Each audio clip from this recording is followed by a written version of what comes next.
तो धर्म है क्या? परहित सरिस धर्म नहीं भाई, पर पीड़ा सम नहीं अधमाई। परहित करने के समान, परोपकार करने के समान कोई दूसरा धर्म नहीं है। संसार में केवल एक ही धर्म है और धर्म की परिभाषा भी केवल एक ही है, और वह है परहित करना, परोपकार करना। चराचर जगत के समस्त प्राणियों का कल्याण करना और उनको सुख देना केवल यही एकमात्र धर्म है, और धर्म की परिभाषा भी यही। इसके अतिरिक्त संसार में न तो कोई दूसरा धर्म है और न ही धर्म की कोई दूसरी परिभाषा है। किंतु दुर्भाग्यवश आज के समाज में धर्म को लेकर अनेक भ्रांतियां हैं। इसलिए समाज का प्रत्येक व्यक्ति अपने अपने ढंग से मनमाना धर्म करने में लगा हुआ है। मनमाना धर्म कहने का तात्पर्य ऐसा धर्म जो शास्त्र सिद्धांत और भगवान के सिद्धांतों के ठीक विपरीत, ऐसा धर्म जिसका शास्त्र से, भगवान से कोई लेना देना नहीं।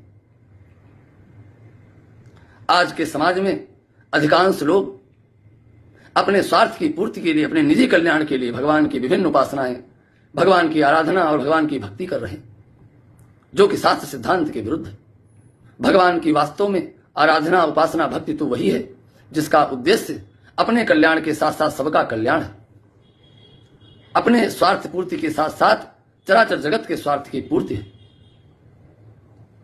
इसकी उपेक्षा करके, इसके विरोध में यदि कोई मनुष्य कितना ही धर्म, पूजा पाठ, भक्ति क्यों न कर ले, कितनी उपासना आराधना क्यों न कर ले, किंतु उसकी उपासना आराधना ना तो आराधना है न उपासना है, वह अपराध के समान है। क्योंकि भगवान की किसी आराधना और उपासना का उद्देश्य केवल अपना निजी स्वार्थ नहीं है। अपने स्वार्थ के साथ साथ सबका कल्याण हो, ऐसा उद्देश्य लेकर जब आराधना की जाएगी, उपासना की जाएगी, तब जाकर शास्त्र सिद्धांत के अनुसार उपासना, आराधना, भक्ति का उद्देश्य पूर्ण होगा।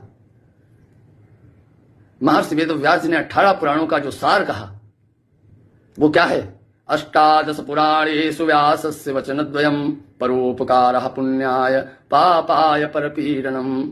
18 पुराणों में भगवान की भक्ति की विधि बताई गई, किंतु साथ में जब उनका सार पूछा गया तो सार क्या निकला कि परोपकार करने से पुण्य और दूसरे को पीड़ा देने के समान दूसरा कोई अपराध नहीं।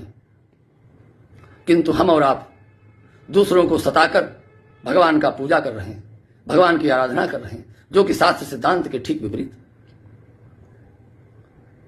एक बड़ी प्रचलित प्रार्थना जो आपने सुनी होगी, वह शक्ति हमें दो दया निधे, कर्तव्य मार्ग पर डट जावें, पर सेवा पर उपकार में हम जग जीवन सफल बना जावें।